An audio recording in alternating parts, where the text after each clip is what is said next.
Hello students, today we are going to study about arrays, definition of arrays, initialization of array and its memory representation. So हम start करते हैं सबसे पहले definition से. हमारे पास यहाँ पे क्या लिखा है? An array is a data structure which is used to store homogeneous elements at contiguous memory location. तो हमारे पास हमें पता है कि array एक data structure है जो कि हमारे पास homogeneous elements को store करने के लिए काम आता है. तो हमारे पास ये होमोजीनियस एलिमेंट्स क्या है? अब जैसे सपोज करो हमारे पास ये एक एरे है. सो दिस इज अ एरे और इस एरे का नाम है ए हमारे पास. तो हम यहाँ पे हमने लिया ये इंटीजर टाइप का एरे लिया.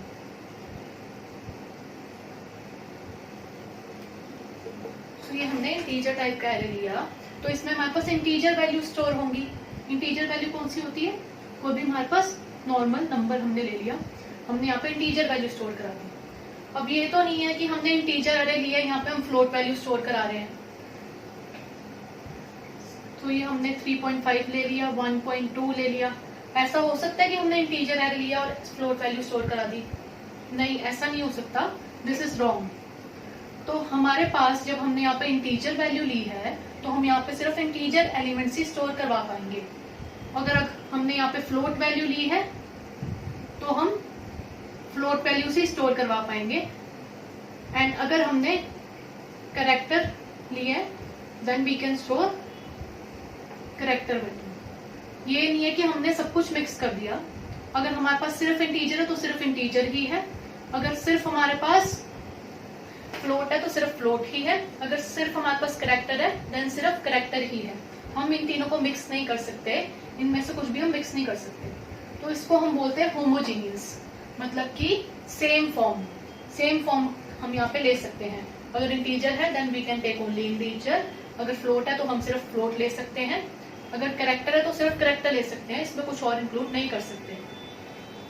एट कॉन्टिग्यूअस मेमोरी लोकेशन, तो हमारे पास यहाँ पे मेमोरी लोकेशन जो है वो कॉन्टिग्यूअस फॉर्म में होती है.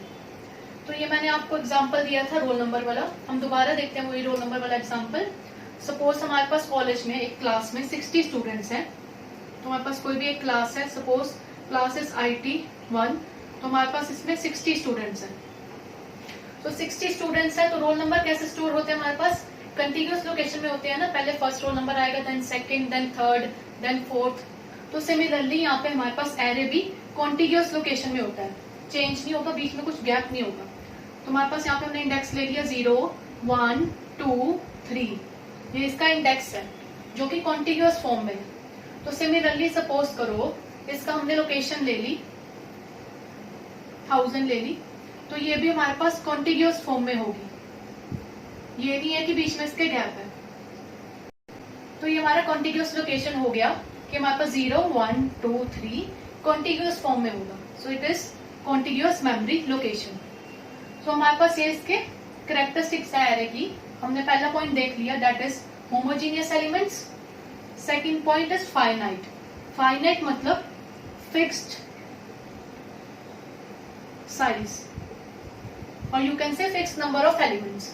जैसे यहाँ पे हमारे पास कितने एलिमेंट्स है? 1, 2, 3, 4. तो हमने इसका एरे का क्या साइज लिया? 4. जितना हमने लिया है हम उतना ही ले पाएंगे, उसको चेंज नहीं कर सकते. जैसे रोल नंबर भी हमारे पास क्या होता है कि हमारे पास अगर 60 स्टूडेंट्स पहले से इनरोल्ड है तो वही हमारे पास पेपर दे पाएंगे. ये तो नहीं है कि एग्जाम वाले दिन हम किसी और को आने देंगे. वो 60 के अलावा कोई और एक्स्ट्रा तो नहीं आ सकता ना. पहले से ही हमारे पास फिक्स्ड है कि हमारे पास 60 स्टूडेंट्स हैं, उनको ही हम अलाउ करेंगे. तो सिमिलरली यहाँ पे भी हमारे पास पहले से ही फिक्स्ड है. हमने 4 साइज का एरे लिया, इसलिए ही यहाँ पे 4 एलिमेंट्स हम स्टोर करवा पा रहे हैं. So it is fixed size, that is finite. Third is contiguous memory location. ये भी हमने देख लिया. हमारे पास कॉन्टिग्यूअस फॉर्म में 0, 1, 2, 3 कंटिन्यूअस में होगा. अगर हमने इससे ज्यादा लेना तो यहाँ पे 4, 5 आ जाएगा. तो ये भी हमने देख लिया. जैसे रोल नंबर में हमारे पास बीच में कोई गैप नहीं होता, सिमिलरली यहाँ पे भी नहीं होगा. And another one is ordered set. तो ये ऑर्डर्ड सेट का क्या मतलब है? ये वही है कि हमारे पास ऑर्डर्ड फॉर्म में है. मतलब कि जैसे अभी मैंने आपको बताया कि 0, 1, 2, 3 ऑर्डर्ड फॉर्म में है. एक ऑर्डर है ना ये कि लाइन वाइज है, उसको बोलते हैं ऑर्डर सेट की, मतलब लाइन वाइज है सब कुछ हमारे पास. And last is random access. अब रैंडम एक्सेस क्या होगा? सपोज हमारे पास हमें एलिमेंट 6 चाहिए, तो हम डायरेक्टली उसको एक्सेस कर पाएंगे। ये नहीं है कि हम पहले यहाँ पे 2 पे जाएंगे, फिर 4 पे, फिर 6 पे, ऐसा नहीं है। अगर हमें कोई एलिमेंट चाहिए तो हम डायरेक्टली उसको एक्सेस कर पाएंगे। सो this is basic definition of array. So arrays हमारे पास कहाँ पे यूज होते हैं? एरेज हमारे पास डिफरेंट प्रोग्रामिंग लैंग्वेज में यूज होते हैं। जैसे हमारे पास सी में भी एरेज यूज होते हैं, C++ में भी एंड जावा में भी। सो हमारे पास एरे जो है मोस्ट कॉमन डेटा स्ट्रक्चर। तो हम देखते हैं हमने कैसे एरे को इनिशियलाइज करना है, कैसे डिक्लेयर करना है, एंड हम कैसे साइज ऑफ एरे को कैलकुलेट कर सकते हैं। तो now we will see that. So suppose ये हमारे पास एक एरे है, इट्स बी। एरे का नाम हमने ले लिया बी। इसमें हमारे पास 5 एलिमेंट्स हैं, 0, 1, 2, 3, 4। तो ये हमारे पास क्या है? उसका इंडेक्स है कि कहाँ पे वो स्टोर हो रहा है। ये उसका इंडेक्स है 0, 1, 2, 3, 4। तो अब यहाँ पे हमने ये इंटीजर एरे लिया, सपोज इंट बी। कितना है इसका? साइज क्या है? 5 है। हमें पता है ना ये 5 यहाँ पे साइज है इसका। इंडेक्स 0 से स्टार्ट हुआ है, इसलिए यहाँ पे 4 आया है, 4 तक गया है। असली में इसका साइज 5 है। सो सपोज यहाँ पे हमने कोई भी वैल्यूज ले ली।